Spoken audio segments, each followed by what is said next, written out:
नहीं मिली हमको आजादी भाषण के भरमारों से, नहीं मिली हमको आजादी भांति भांति के नारों से।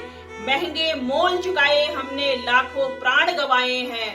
बहनों ने भाई भेंट किए, माओं ने लाल खपाए हैं। हमारा भारत देश आज आजादी का अमृत महोत्सव मना रहा है। आजादी की प्राप्ति हेतु हमारे शूरवीरों ने, क्रांतिकारियों ने क्या क्या न कुर्बान किया। क्या आजादी सिर्फ आंदोलनों से प्राप्त हुई? आजादी की इस शानदार इमारत की नींव में पत्थरों की जगह लाखों क्रांतिकारियों और बलिदानियों के प्राण न्यौछावर हुए हैं। आजादी के इस अमृत महोत्सव में हम उन क्रांतिकारियों, बलिदानियों को नमन करेंगे और उनके शौर्य का उत्सव मनाएंगे। तो आइए आज हम इस वीडियो में वर्तमान राष्ट्रीय ध्वज के डिजाइनर और महान स्वतंत्रता सेनानी पिंगली वेंकटैया के बारे में जानते हैं। तिरंगे में शामिल हर रंग का अपना महत्व है। वैसे ही तिरंगा डिजाइन करने वाले शख्स पिंगली वेंकैया के नामों के कई अर्थ और महत्व हैं। वह एक भाषाविद, भूविज्ञानी और लेखक भी थे। पिंगली वेंकैया को जापान वेंकैया, कपास वेंकैया, झंडा वेंकैया और डायमंड वेंकैया जैसी दिलचस्प उपाधियां भी दी गई थी। पिंगली वेंकैया ने खेती किसानी से लेकर भाषा और प्लेग जैसी बीमारी तक के लिए कार्य किया। अपने अंतिम दिनों में गरीबी में जी रहे इस शख्स ने जो वसीयत लिखी थी वह भी एक मिसाल है। 2 अगस्त 1876 में आंध्र प्रदेश के कृष्णा जिले में पेदाकल्ली पतल्ली गांव में जन्मे पिंगली वेंकैया ने सरकारी स्कूल में पढ़ाई की थी।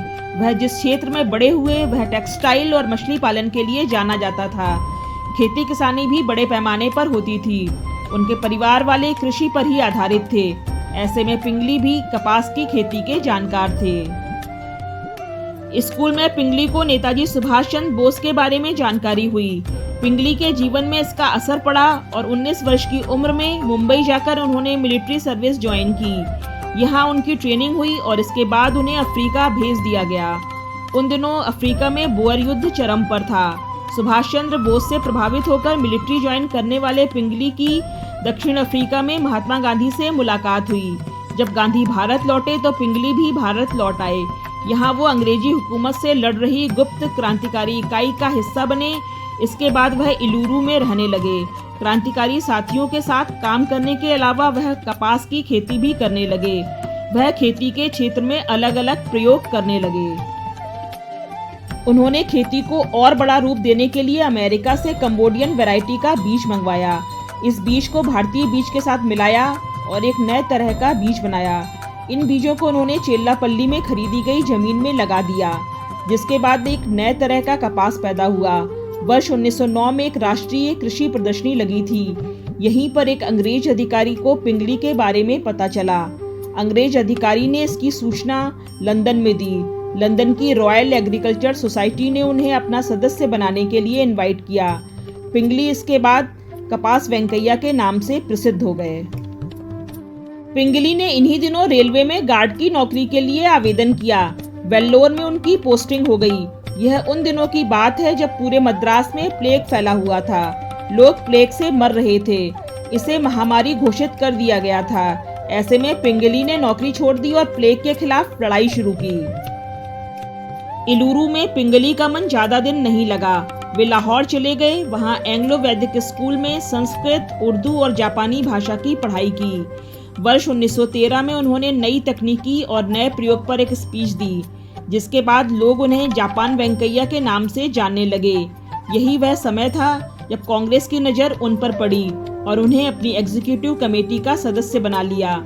इन्हीं मीटिंग्स के दौरान पिंगली की नज़र यूनियन जैक पर पड़ी।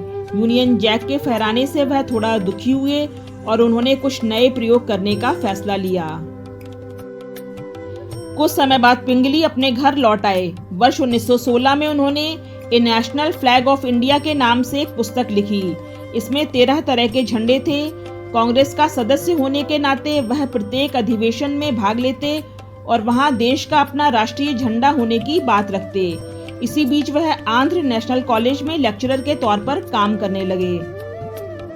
वर्ष 1921 में विजयवाड़ा में कांग्रेस का अधिवेशन हुआ।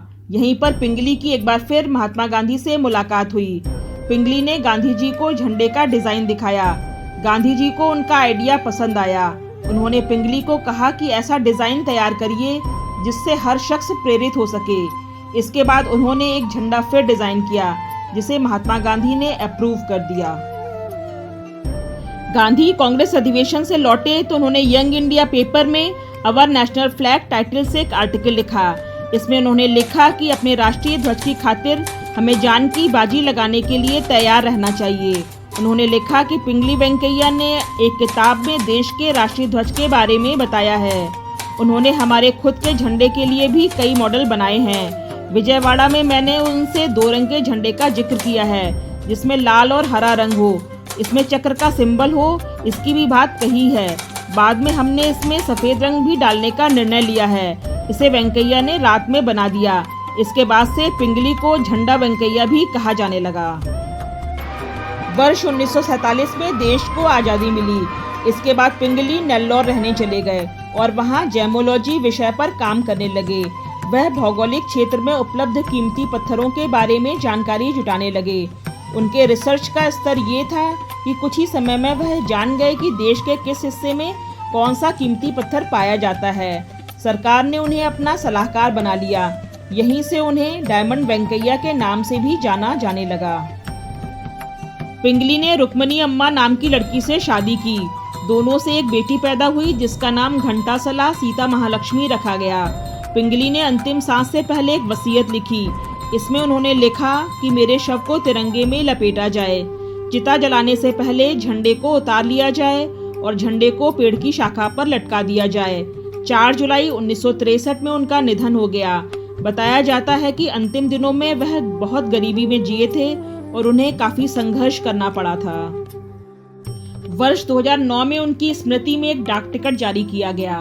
वर्ष 2015 में आकाशवाणी के विजयवाड़ा केंद्र का नाम पिंगली वेंकैया केंद्र किया गया। इस महान राष्ट्रवादी स्वतंत्रता सेनानी को उनके जन्मदिन के अवसर पर मेरा शत शत नमन। वह अपने समय के एक महान बुद्धिजीवी और स्वतंत्रता सेनानी थे। चाहे हम उन्हें कपास वेंकैया, डायमंड वेंकैया या जापान वेंकैया के नाम से जानते हों, पर जब भी हमारे देश का राष्ट्रीय ध्वज फहराया जाएगा तो उन्हें हमेशा झंडा वेंकैया के नाम से ही जाना जाएगा। तो यह थी वर्तमान राष्ट्रीय ध्वज के डिजाइनर और महान स्वतंत्रता सेनानी पिंगली वेंकैया के विषय में आज की विशेष वीडियो। यदि आपको वीडियो पसंद आई हो तो वीडियो को लाइक करें और चैनल को सब्सक्राइब करें। धन्यवाद।